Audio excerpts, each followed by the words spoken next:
열왕기하 25장 1절부터 7절, 구약성경 606페이지입니다. 교독하시겠습니다. 시드기야 제9년 10째 달 10일에 바벨론의 왕 느부갓네살이 그의 모든 군대를 거느리고 예루살렘을 치러 올라와서 그 성에 대하여 진을 치고 주위에 토성을 쌓음에 그 성이 시드기야 왕 제11년까지 포위되었더라. 그의 넷째 달 9일에 성중에 기근이 심하여 그 땅 백성의 양식이 떨어졌더라. 그 성벽이 파괴됨에 모든 군사가 밤중에 두 성벽 사이 왕의 동산 견문길로 도망하여 갈대아인들이 그 성읍을 에워쌌으므로 그가 아라바 길로 가더니 갈대아 군대가 그 왕을 뒤쫓아가서 여리고 평지에서 그를 따라 잡음에 왕의 모든 군대가 그를 떠나 흩어진지라. 그들이 왕을 사로잡아 그를 림나에 있는 바벨론 왕에게로 끌고 가매 그들이 그를 신문하니라. 같이 읽죠. 그들이 시드기야의 아들들을 그의 눈앞에서 죽이고 시드기야의 두 눈을 빼고 노사슬로 그를 결박하여 바벨론으로 끌고 갔더라. 네, 여러분, 그 내리막길이라는 단어가 있죠. 내리막길. 영어로는 down the hill. 이 내리막길 특징이 뭔가? 한 번 동작이 걸리면은 제어가 되지 않는다는 특징이죠. 그리고 그 마지막 지점은 항상 파괴입니다. 파괴. 내리막길로 계속 치닫게 되면 뭐가 됐든 간에 그 마지막 지점과 충돌해서 크게 부서집니다. 솔로몬 이후 이스라엘이 남북으로 쪼개진 후가 그랬습니다. 계속 내리막길. 지난주 우리가 요시야 왕에 대해서 배웠습니다. 이 요시야 왕은 16대 왕으로서 총 20명 중에 16번째 왕이고 특히 마지막 그 개혁적인 왕, 어쩌면 유다의 마지막 등불 같은 그런 존재였습니다. 그런 왕이었음에도 불구하고, 그런 왕이 있었음에도 불구하고 계속 내리막길. 자, 그럼 그 내리막길의 마지막 충돌 지점이 어딘가? 오늘 우리가 배우는 바벨론 포로입니다. 북쪽 이스라엘은 이미 150년 전에 망했습니다. 주전 722년에 아수르라는 나라에 의해서 멸망이 당했죠. 이제 남쪽 유다 차례인데 유다를 멸망시킬 그 나라는 그 당시 최고의 제국이었던 바벨론 제국입니다. 결국 BC 587년에 남유다도 완전히 망해서 이스라엘이라는 나라는 이제 지구상에서 사라지는 그런 존재가 되죠. 그래서 오늘은 이스라엘 역사의 최고의 아픔의 사태, 최고의 미중유의 사건인 바벨론 포로 이 사건을 통해서 우리의 신앙생활의 그 현실을 돌아보는 기회를 갖도록 하죠. 다음 두 가지로 살피겠습니다. 첫 번째는 남지 않은 현실, 두 번째는 그러나 아직은 남아있는 은혜, 이렇게 살핍니다. 첫 번째로 남지 않은 현실. 자, 남지 않은 현실이란 글자 그대로입니다. 정말 이스라엘 백성들에게 이제는 하나도 남지가 않았습니다. 바벨론 포로는 세 번에 걸쳐서 이루어졌어요. 세 번에 걸쳐서 이루어졌는데 오늘 이 본문의 장면은 마지막 3차 침공입니다. 유다의 마지막 왕은 누구냐? 20대 왕은 이 본문의 주인공이죠. 시드기야라는 왕인데 그가 총 11년을 통치를 했습니다. 나름 길게 한 셈이죠. 근데 바벨론 제국이 그의 통치 9년째에 유다를 침공해서 이제 그 모든 것들의 방점을 찍어버리죠. 1절에 보시면 시드기야 제9년 10째 달 10일에 바벨론의 왕 느부갓네살이 그의 모든 군대를 거느리고 예루살렘을 치러 올라와서 그 성에 대하여 진을 치고 주위에 토성을 쌓음에 그 성이 시드기야 왕 제11년까지 포위되었더라.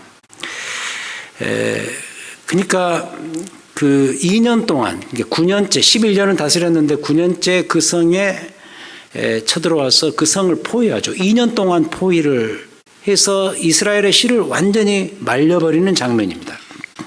여기 보면 다 나오죠. 일단 기근이 있고 2년 동안 성을 포위해서 그 모든 복음로를 차단해 버리니까 당연히 기근이 오죠. 일단 이 성에 있는 이 왕과 백성들이 배가 고프면 끝장이죠. 기근. 그리고 성벽이 파괴되었고, 그리고 이제 결국 왕까지 야반 도주를 합니다. 밤에 도망치죠. 그게 3절, 4절에 나옵니다. 그리고 왕의 이 야반 도주는 결국 성공을 하지 못하고 시드기야 왕이 적국 느부갓네살 왕에게 잡혀서 아주 심한 고문을 당하죠. 그게 5절부터 6절 우리가 읽은 부분이고, 그리고 이제 이 7절이 그 모든 것의 끝판입니다. 7절 보시면은 그들이 시드기야 왕의 아들들을, 그러니까 왕자들을 그의 눈 앞에서 다 죽이죠. 그리고 시드기야의 두 눈을 빼고 놋사슬로 결박을 해서 바벨론으로 끌고 갑니다. 여러분, 세상에 내 나라의 왕이 두 눈이 뽑혀서 쇠사슬에 묶인 채로 노예처럼 질질 끌려가는 이 장면, 뭐 완전 끝장 아닙니까? 자, 이래서 뭔가, 이래서 남지 않은 현실. 근데 이 열왕기서를 기록한 기자가 여기 하나를 더 추가시키는데, 우리가 읽지는 않았지만 이 뒤에 나오는 스토리예요. 성전 파괴 장면입니다.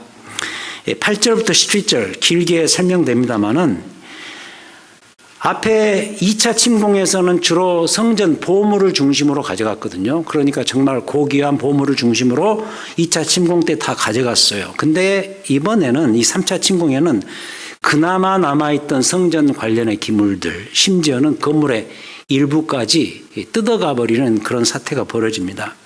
한마디로 돈 될 만한 것들 다 가져가 버리고, 그래서 이제 글자 그대로 완전 초토화, 완전히 없어져 버린 거죠.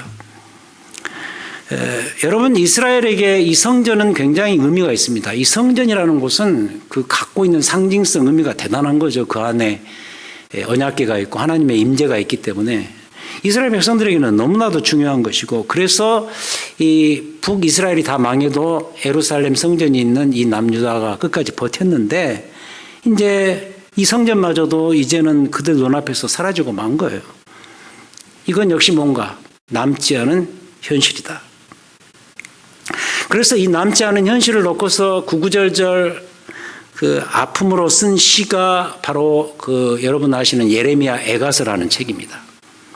예레미야 선지자가 유다의 마지막 선지자로서 이 예루살렘 성의 멸망 과정을 똑똑히 지켜봤단 말이죠.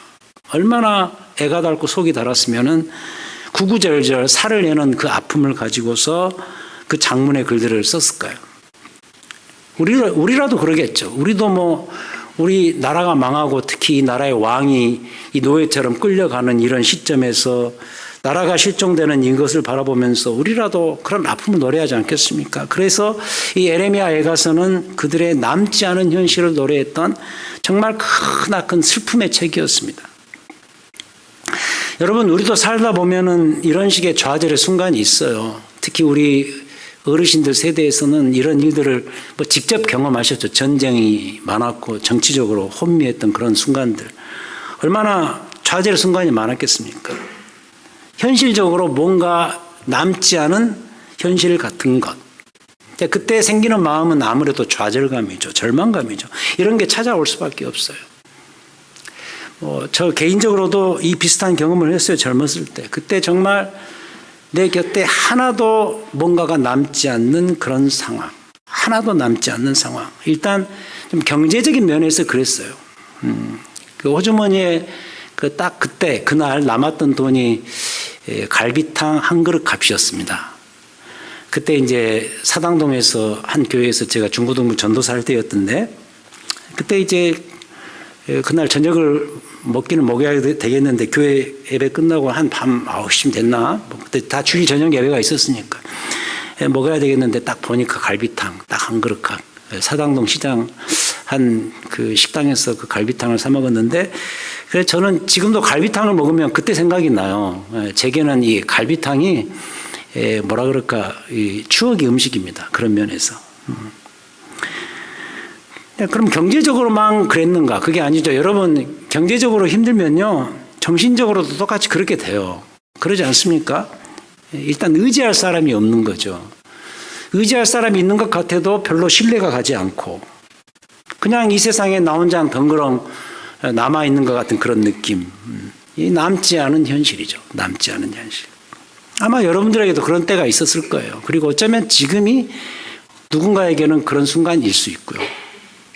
낭만과 좌절의 시절이고 다 던져버리고 싶을 때가 있고 남지 않은 현실의 때가 있고 유다의 국가 멸망을 바라보면서 외쳤던 에레미야 선지자의 이 고백 같은 순간 에레미야 예가 1장 1절 2절 그러니까 출발을 이렇게 시작합니다. 그 시의 출발이 슬프다 이 성이여 전에는 사람들이 많더니 이제는 어찌 이렇게 적막하게 앉았는고 전에는 열방 중에 공주였던 자가 이제는 강제 노동을 하는 자가 되었도다.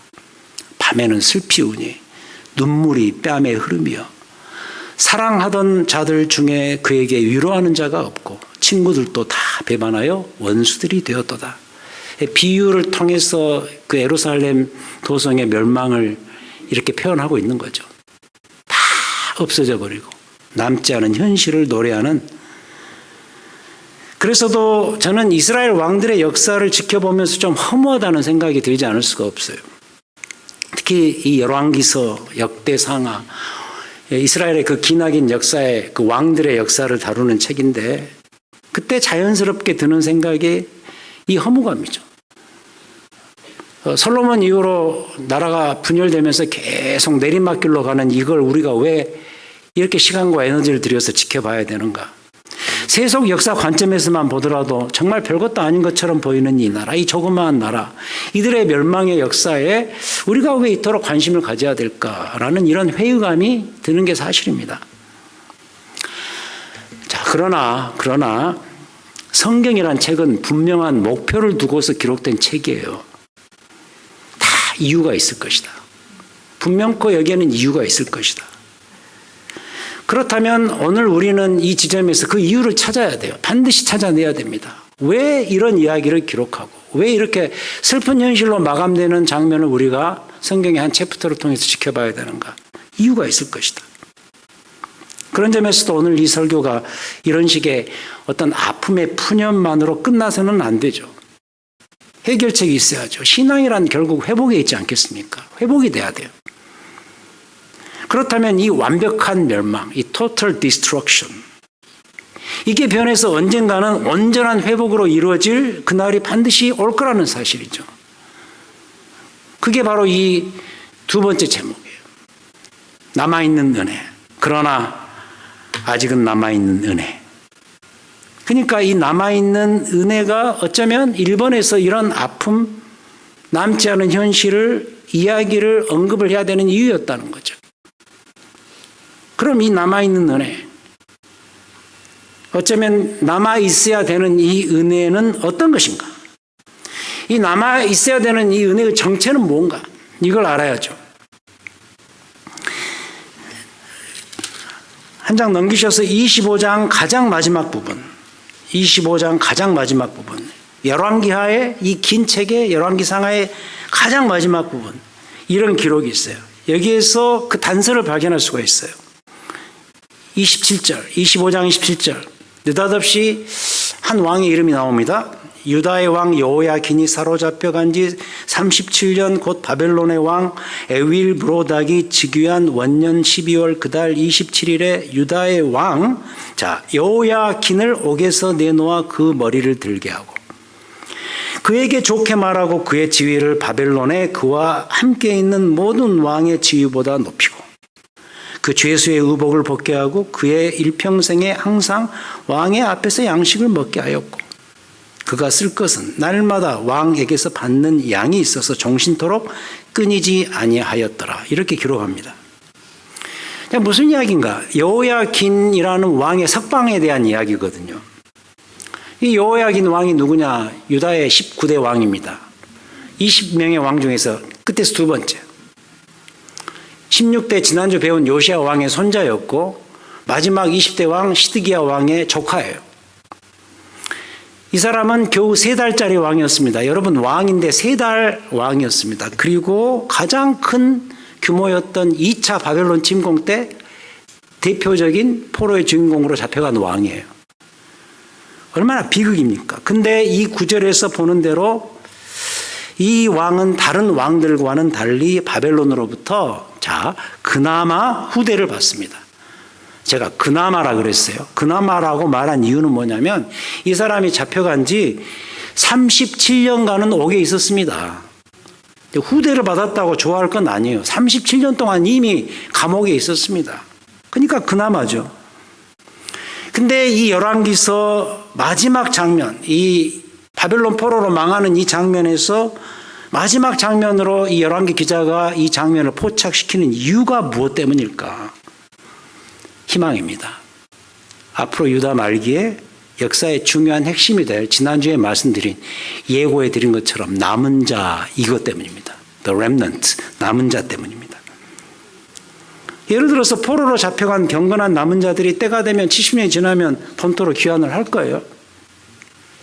비록 포로 생활에서는 돌아오지 못했지만 바벨론 현지에서 나름 남은 자의 삶의 특성을 가지고 살아간 그런 인물들도 있습니다. 여러분 잘 아시는 대표적인 선지자 에스겔, 그리고 정치가 다니엘, 이런 사람들. 그리고 실제로 돌아온 사람도 있어요. 포로 생활에서 귀환한 인물들도 결국에는 하나님이 예비하신 궁극적인 회복에 동참할 역시 남은 자들입니다. 우리가 앞으로 살필 스룹바벨, 에스라, 느헤미야, 이런 사람들이 다 그 주인공들이고, 그래서 앞으로 이런 인물들을 중심으로 포로 귀환의 역사를 다룰 거예요. 12월 한 달 동안, 5주 동안 아마 이 이야기를 할 것 같아요. 그렇다면 이를 미리 암시해주는 상징적인 장면이 뭐냐? 그게 바로 방금 읽은 이 부분입니다. 여호야긴 왕의 석방 관련 본문. 곧 미래의 회복을 보여주는 상징적인 역할을 한다는 거예요. 그러니까 무슨 이야기죠? 암시를 하는 거죠. 회복이 있을 것이다. 남아있는 은혜가 있을 것이다. 이건요, 여기만이 아닙니다. 네. 이 왕들의 역사와 바벨론 포로를 조금은 다른 시각에서 다룬 역대기라는, 바로 이어지는 역대기라는 책, 그 책 가장 마지막에서도 똑같이 드러나요. 열왕기 상하와 역대기 상하는 내용을 보면 상당히 이렇게 비슷한 점이 많아요. 그래서 공관복음서에 마태, 마가, 누가가 있듯이 이 왕들의 역사에도 열왕기서가 있고 역대상하가 있는데 약간 다른 관점에서 썼죠. 근데 그 책 가장 마지막에서도 바벨론 포로를 다루는 그 마지막 챕터, 근데 그 마지막 지점에서 느닷없는 이런 이야기를 하거든요. 제가 그냥 읽겠습니다. 역대하 가장 마지막 36장 22절에 이런 이야기가 나와요. 바사의 고레스 왕 원년에 여호와께서 예레미야의 입으로 하신 말씀을 이루시려고 여호와께서 바사의 고레스 왕의 마음을 감동시키매 그가 온 나라에 공포도 하고 저소도 내리는데 그 내용이 뭐냐면 23절 바사 왕 고레스가 이렇게 선포합니다. 하늘의 신 여호와께서 세상 만국을 내게 주셨고 나에게 명령하여 유다 예루살렘의 성전을 건축하라 하셨나니 너희 중에 그의 백성된 자는 다 올라갈지어다. 너희 하나님 여호와께서 함께 하시기를 원하노라. 여기를 보면 느닷없이 고레스라는 이제 바벨론 제국은 끝나고 이 페르시아, 바사, 페르시아의 왕, 그 엄청난 제국이었죠. 페르시아의 왕, 이 고레스 이 왕의 주목에서 마지막 희망을 기록하고 있다는 거죠. 웬일인지 이 왕이요, 이방 왕인데 자비의 마음을 품고서 침략한 나라들한테 관용을 베푸는 거예요. 특별히 이 왕은 이스라엘 백성들의 본토 귀환을 허락해 준 대단한 인물입니다. 허락 정도가 아니에요.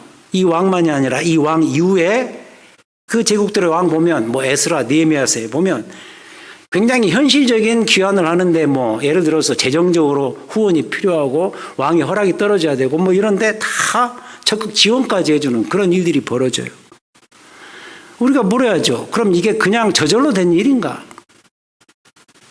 역사 속에 그냥 일반 역사학자들이 이야기하는 것처럼 토인비가 그랬죠. 이 역사라는 것은 도전과 응전의 결합물이다. 해겔이 말한 것처럼 정반합의 결과다. 항상 정이 있으면 반이 있고 그다음에 그게 합해지면서 역사는 굴러간다. 해겔의 유명한 정치 철학 아닙니까? 이런 관점에서 이루어지는 일이냐는 거죠. 우린 이걸 물어야죠. 그래요? 아니란 말이죠. 하나님의 섭리란 말이죠. 하나님이 일하신 거예요. 그러나 아직은 남아있는 은혜, 하나님의 일하심이라는 거예요. 우연이 아니라 역사적 필연이죠. 하나님이 작정하시고 일하시는 하나님의 그 providence, 하나님의 섭리적인 역사였다는 거죠. 아직 남아있는 은혜라는 이 단어 중요하죠. 그래서 은혜. 여러분, 이 은혜라는 이 단어에 대한 묵상을 잠시 해보기를 원합니다. 하나님의 은혜라는 게 이토록 거창한 역사 속에서 벌어지는 그 특성이라고 한다면 우리의 삶 속에 일어나는 이 은혜라는 단어를 이렇게 간과해서는 안 돼요. 은혜라는 단어가 우리가 그냥 신앙생활 하면서 종종 쓰는 그냥 어쩌면 할 말 없으면 좋은 말로 쓰고 싶은 그냥 다 은혜스럽게 다 모든 게 다 은혜야. 이런 용어의 수준인가, 이 단어가. 다시 확인해야 돼요. 은혜라는 건요, 이거 기억하셔야 돼요.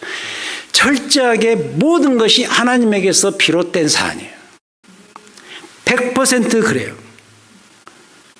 그래서 은혜의 역사, 은혜로 이루어지는 모든 사건 안에는 헨리라는 그 연예인이 그런 이야기를 했죠. 영어권이니까. 그 말이 유명해졌죠. 단 1도 기여를 할 수 없다는 거예요. 단 하나도 기여할 수 있는 게 없다는 거예요. 그래서 어쩌면 이 하나님의 은혜의 역사에 내가 단 1이라도 기여할 수 있다는 생각 자체가 어쩌면 은혜라는 이 성경이 가지고 있는 은혜라는 단어가 갖고 있는 그 의미의 풍성함을 약화시키고 그 다음에 제어시켜버린단 말이죠. 현실로 와서 이야기하자고요. 제가 자꾸 언급합니다만 은혜 아니면 난 서지 못하네 이런 찬양 그냥 부를 노래가 아닌 것 같아요. 은혜 아니면 난 서지 못하네. 이 선다는 말, 이 standing이라는 말이 저는 우리의 삶을 대변하는 중요한 표현이라고 봐요. 은혜 아니면 난 설 수가 없는 거죠. 그래서 이 점에 진실로 묻고 싶어요. 진지하게 여러분들에게 개인적으로 여쭤보고 싶어요. 정말 그렇습니까? 정말 하나님의 은혜가 아니면 단 한순간도 살 수가 없으십니까? 진짜 묻고 싶은 질문이에요.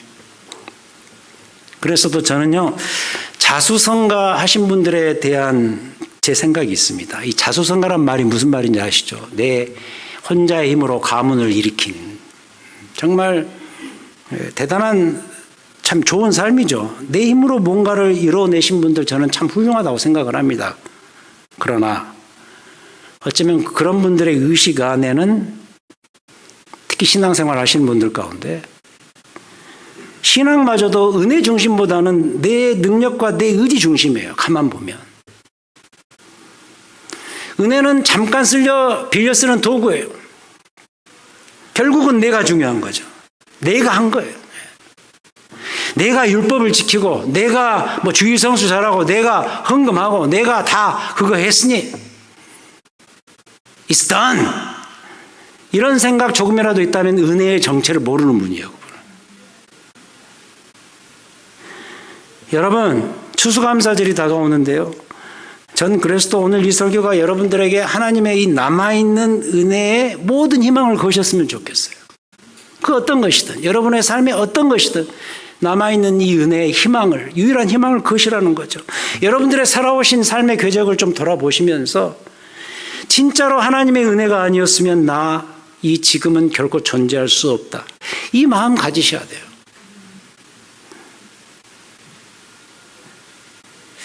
그건 내가 이뤘고 내가 열심히 해서 그런 거고 하나님이 그때 잠시 도와주신 것이지 이거 아니라는 거죠. 이럴 수가 없는 거죠. 여러분, 이 하나님의 은혜의 모든 100%를 거는 것, 이게 은혜의 사람이 갖는 특성입니다. 부탁드려요. 은혜로 사십시오. 은혜에 지배당하세요. 은혜에 지배당하고 은혜로 사는 사람의 특성은 옆에서 보면 보입니다. 그 이미지가 보입니다. 본인은 몰라요. 본인은 잘 몰라요. 본인이 율법으로 사는지 아니면 은혜로 사는지 본인은 잘 몰라요. 근데 옆에서 보면 느껴져요. 아, 저분은 하나님의 은혜로 산다. 저분은 아직도 본인의 율법으로 산다. 기억하십시오. 은혜로 사시고 은혜에 지배당하세요. 다시 돌아가서 무너진 성전 이야기를 하고 설교를 마쳐요. 무너진 성전. 성전이 이미 무너졌어요. 아까 봤지요? 예루살렘 성전이 그들 눈앞에서 완전히 무너졌어요. 없어져 버렸어요. 성전 기물들, 보물들, 심지어는 건축 자재까지 다 뜯어갔어요. 저는 이 모습에서 오히려 이 상황의 역설을 느낍니다. 무슨 이야기냐면 이제 눈에 보이는 성전 그 어떤 것도 적어도 하나님 입장에서는 무용지물인 거예요. 우리는 막 아까워서 어떻게 성전이 이렇게 사라지지 하면서 슬픔의 노래를 짓지만 하나님 입장에서는 무용지물인 거예요. 왜냐하면 앞에서 이미 그런 이야기를 하셨어요. 열왕기서 23장 27절에서 이런 이야기를 합니다. 이게 하나님이 말씀하신 거예요. 내가 택한 이 성 예루살렘과 내 이름을 거기에 두리란 이 성전을 내가 버리겠다 그래요. 하나님이 버리겠대요, 이 성전을. 그래서 벌어진 일인 거죠. 흥미롭잖아요. 솔로몬에게 성전을 지으라고 하실 때는 언제고. 성전 지을 것을 허락하셨던 그 하나님께서 이젠 그 모든 것을 버리시겠다고 말씀하시네요. 이걸 어떻게 이해해야 돼요?